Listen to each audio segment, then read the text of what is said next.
So what's up sa mga handsome vapors dyan at sa mga beautiful vapors. So meron nga pala akong bagong vape. Itong Axo Ego.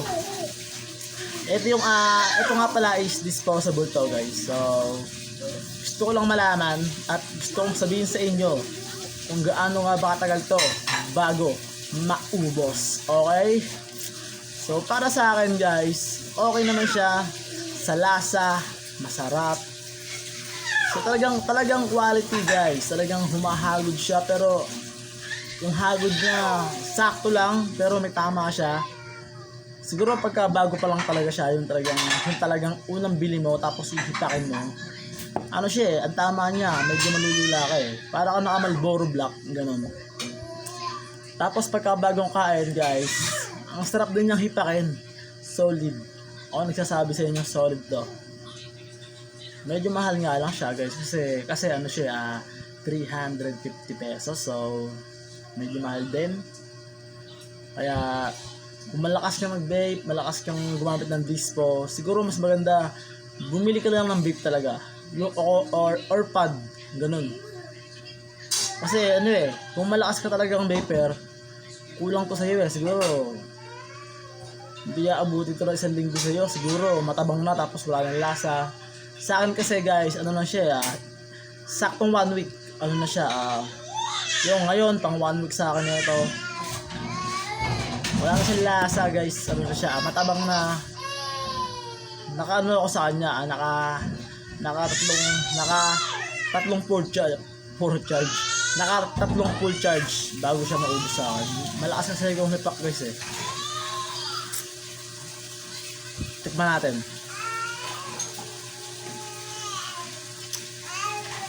So ngayon kasi meron na siyang lasa kaya masarap na ulit siya. Ang flavor nga pala nito, ang flavor niya nga pala ng bagong bili ko is mixed berries. Yan Pero nung naubos na siya guys, kanina, nag-refill ako So ito nga pala yung juice na nilagay ko. So Bingsu yung nilagay ko guys. Ito, Black Currant Grapes. So masarap to guys. Ito ang isa sa mga brand ng juice na talagang nire-recommend ako kahit kanino.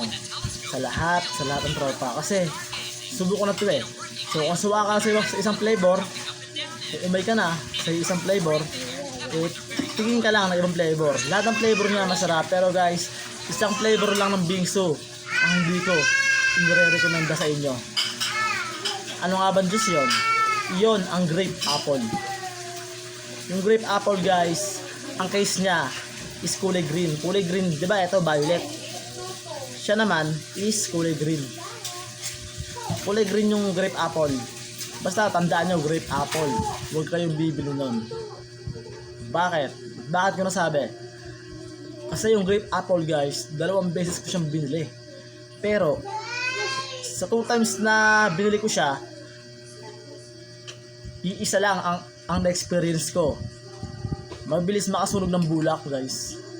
So ang bilis na sunog ng bulak ko sa kanya. Ewan ko, hindi ko alam, baka sa flavoring o baka sa pagkakagawa sa kanya sa flavor na yon. Kasi sinubukan ko naman yung lahat ng juice nito guys. Bukod tangi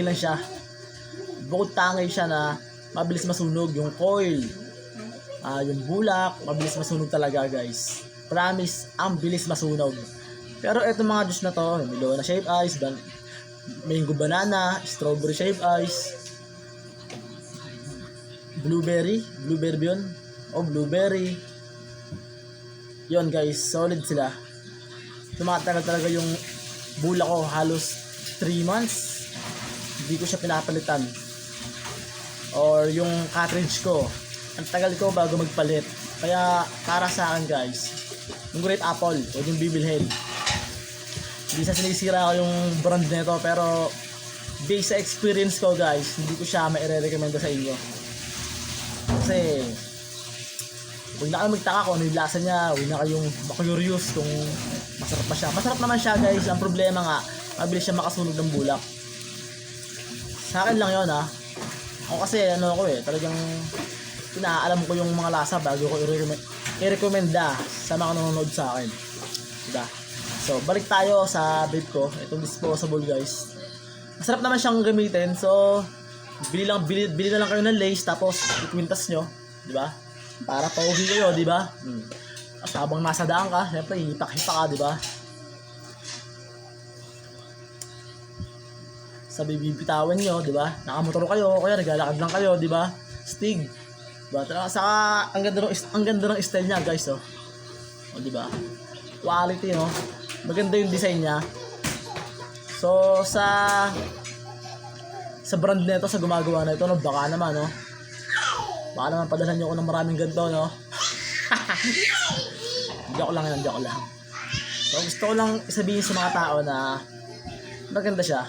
Hindi kayo mapapahiya. So, sa lahat kasi, guys, nung nakaraan, nabili ako ng mga dispo. Hindi siya ganun accurate. Halimbawa, 5,000 pops. Pero, 3 days lang sa akin, guys, ubus na agad. Pangit. So, para sa akin guys, ito solid to. Marami pa rin naman maganda, gaya ng Ox Bar. Maganda rin siya. Yung Ox Bar na dispo. Nare-refill din yon, guys. Nare-refill din yon. Kung gusto nyo malaman kung paano mag-refill, guys, nasa comment section ko or nasa description ko, ilalagay ko yung link. Panoorin nyo para matuto kayo mag-refill ng mga dispo, guys. Kasi, guys, sayang kasi yung mga dispo natin kung tinatapon lang natin. Ang battery niya kasi, guys, buo pa yan. Ubus na yung juice niya, pero yung battery, marami pa yan, guys. Matagal pa yan bago mapundi. Kaya sayang naman kung itatapon lang natin, guys. I-refill natin. I-refill para lahat tayo makatipid, di ba? So, tinuturo ko sa inyo to, guys. Hindi naman siya mahirap gawin. Kung hindi ka makalikot na tao, kung isa ka sa mga tao na tinatamad magkalikot, tinatamad mag-refill. So, dito kasi, guys, once a week mo lang siyang gagawin.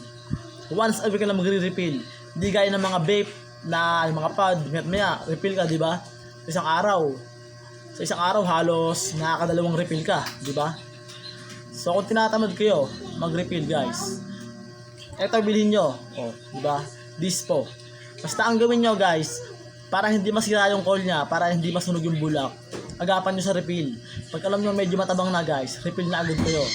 Masisilip nyo naman sa bulak yan, guys. Pagka sobrang puting-puti na yung bulak, ibig sabihin wala na siyang juice. Okay, guys? So, salamat sa mga nanonood. Salamat sa mga handsome and beautiful vapors dyan. Sa lahat ng nanonood ng video na to. Sana naman, huwag niyong kalimutan mag-subscribe, guys. Subscribe niyo naman ako, guys. Parang awa niyo na. Okay, guys. Salamat sa inyo, ha. Okay, sabay-sabay tayong humipak.